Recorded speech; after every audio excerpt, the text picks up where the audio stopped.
Assalamualaikum warahmatullahi wabarakatuh. Perkenalkan, nama saya Nazora Kamal dengan NIM 122406007. Di sini saya akan menjelaskan mengenai framing pemberitaan dugaan pengoplosan BBM Pertamax PT Pertamina Patraniaga tahun 2025 dalam konteks Capital Selecta Public Relation.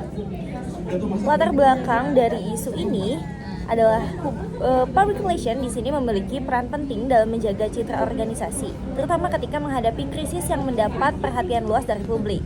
Nah, salah satu isu kehumasan yang menjadi sorotan pada tahun 2025 yaitu dugaan pengoplosan bahan bakar minyak jenis Pertamax melibatkan PT Pertamina Patraniaga.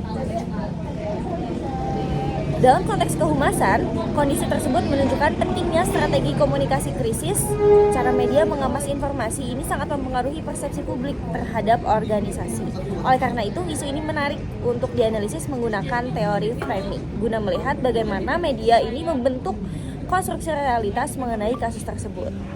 Penelitian ini menggunakan teori framing yang dikembangkan oleh Robert N. Eddman di tahun 1993. Menurut Eddman, framing ini merupakan proses seleksi terhadap aspek-aspek tertentu dari suatu realitas untuk kemudian ditonjolkan dalam sebuah teks komunikasi sehingga menghasilkan interpretasi tertentu dari khalayak.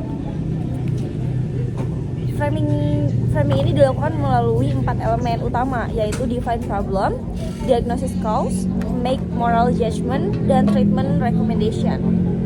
Selanjutnya, studi kasus dalam analisis ini menggunakan pemberitaan mengenai dugaan pengoplosan BBM Pertamax yang dipublikasikan oleh media dari nasional setelah pengungkapan kasus korupsi tata kelola minyak oleh Kejaksaan Agung pada tahun 2025. Salah satu contoh pemberitaan menampilkan judul yang menekankan dugaan adanya praktik pengoplosan Pertamax.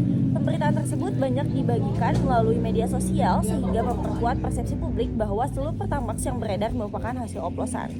Di sisi lain, terdapat media yang turut memuat klarifikasi resmi dari Pertamina sehingga kualitas produk BBM yang dipasarkan ini turut terdampak. Dalam klarifikasinya, Pertamina menjelaskan bahwa Pertamax tetap memenuhi spesifikasi Research Octane Number atau RON 92 sesuai ketentuan pemerintah. Perbedaan sudut pandang tersebut menunjukkan bahwa setiap media memiliki cara berbeda dalam memikat informasi yang sama. Pembahasan teori framing Eddman ini menjelaskan bagaimana media mengemas informasi mengenai dugaan pengoplosan Pertamax yang dapat dianalisis sebagai berikut. Melalui define problems, melalui diagnosis cause, melalui make moral judgment, dan juga melalui treatment recommendation. Pemberitaan mengenai dugaan pengoplosan Pertamax ini memiliki dampak yang cukup besar terhadap opini publik, sehingga masyarakat merasa khawatir menggunakan Pertamax dan mulai mempertanyakan kualitas produk BBM. Di sisi lain, pemberitaan juga meningkatkan perhatian masyarakat terhadap transparansi pengelolaan sektor energi serta pentingnya pengawasan terhadap badan usaha milik negara. Berdasarkan Kode Etik Jurnalistik Indonesia, media berkewajiban menyampaikan informasi yang akurat, berimbang, independen, dan melakukan verifikasi sebelum mempublikasikan berita. Dalam kasus ini, terdapat media yang memenuhi prinsip keberimbangan dengan menghadirkan pernyataan dari Kejaksaan Agung sekaligus ke klarifikasi Pertamina. Kasus dugaan pengoplosan Pertamax ini menunjukkan bahwa media memiliki peran besar dalam membentuk persepsi publik terhadap suatu organisasi melalui proses framing. Cara media memilih fakta, menentukan sudut pandang, serta menyusun judul berita dapat menghasilkan interpretasi yang berbeda terhadap peristiwa yang sama. Dalam perspektif kehumasan, PT Pertamina Patraniaga ini perlu menerapkan komunikasi yang lebih krisis, yang lebih cepat, konsisten, transparan, dan mudah dipahami oleh masyarakat.